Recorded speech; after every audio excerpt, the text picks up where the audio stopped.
ଜୟ ଜଗନ୍ନାଥ। ସମସ୍ତଙ୍କୁ ମୋର ରବୀନ୍ଦ୍ର ଏଜୁକେସନ ତରଫରୁ ସ୍ୱାଗତ। ଆଶା କରୁଛି ସମସ୍ତେ ଲାଇକ୍, ସେୟାର, ସବସ୍କ୍ରାଇବ ଓ କମେଣ୍ଟ କରିବେ। ଆମେ ଆଜି ଗୋଟେ OMR କୋଶ୍ଚିନ୍ ପକେଇବା। ଏଟା ଏ କୋଶ୍ଚିନ୍ ମଧ୍ୟ ରେଲୱେ 2006 ମସିହାରେ ରେଲୱେ ପରୀକ୍ଷାରେ ପଡିଥିଲା। ଏଟା ଆମର ସିଟି, ରେଲୱେ, OTT ଇତ୍ୟାଦି କୋଶ୍ଚିନ୍ ମାନଙ୍କରେ ପରୀକ୍ଷା ପାଇଁ ଦରକାର। ଏ କୋଶ୍ଚିନ୍ଟି 2006 କୋଶ୍ଚିନ୍ ଆସିଛି। କୋଶ୍ଚିନ୍ ହେଉଛି टाइम एंड वर्क विषय टाइम एंड वर्क समूह कार्य विषय पड़ता स्पेशली 2006 रेलवे एग्जाम विषय पड़ता। क्वेश्चन हूँ राम श्याम एकत्र 8 दिन गोटे कम शेष करती। राम एकाकी से कम को 12 दिन में करती, तो श्याम एकाकी से कम को के दिन में करती। Option A B C D देखी। ए 16 दिन, बी 20 दिन, सी 24 दिन, डी 30 दिन। रेलवे 2006 पड़ता। राम श्याम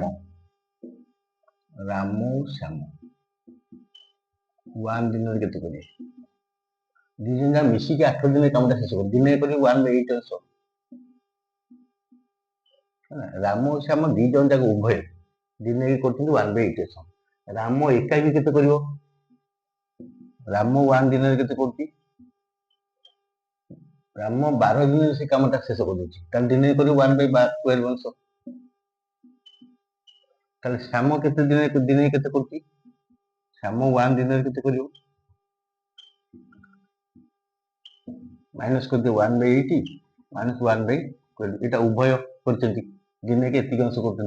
রাম একুটিয়া দিনে কে এতিক অংশ ক্যাপাসিটি আছে করিয়া পে মাইনাস করে দেলে 12 8 12 ର লস কেতে 8 12 4 দিলে 4 দুগুণে 4 3 2 3 6 2 24 24 8 3 3 के 3 माइनस 24 के 12 2 2 के 12 2 2 के 2 3 2 হলে এই কত 24 अंश।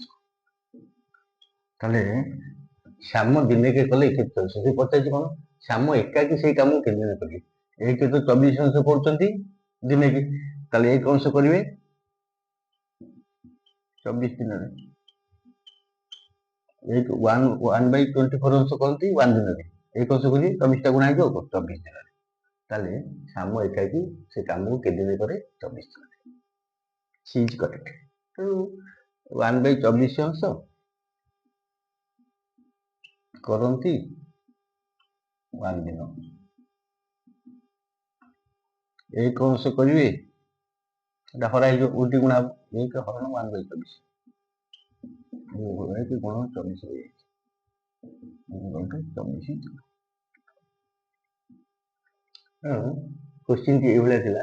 प्रथम पड़ता एकत्र 8 दिन रे करती, जने 12 दिन रे करे, ताले आउ जने को कामटा करे के दिन लागो। तो एई टाइप रो क्वेश्चन रेलवे परीक्षा रे मध्ये पड़छि। तेणु समस्ते एबेठो प्रिपेयर हेले पिला मानकर पाठ रे अछि। एबेठो प्रिपेयर जदि हेबे बारंबार देखिए। आजिकल समस्त हाथ में मोबाइल है।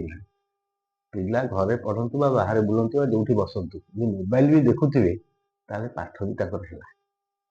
सबले जे खातारे कसिबे ता नहीं, मोबाइल रे देखिले मध्ये पाठ हबो। तेणु मोर समस्त अभिभावक मान रिक्वेस्ट पिला मान को मोबाइल रे खातारे करांतु।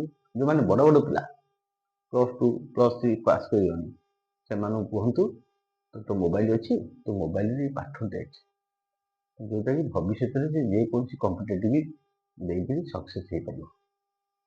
आज थैंक यू। जय जगन्नाथ।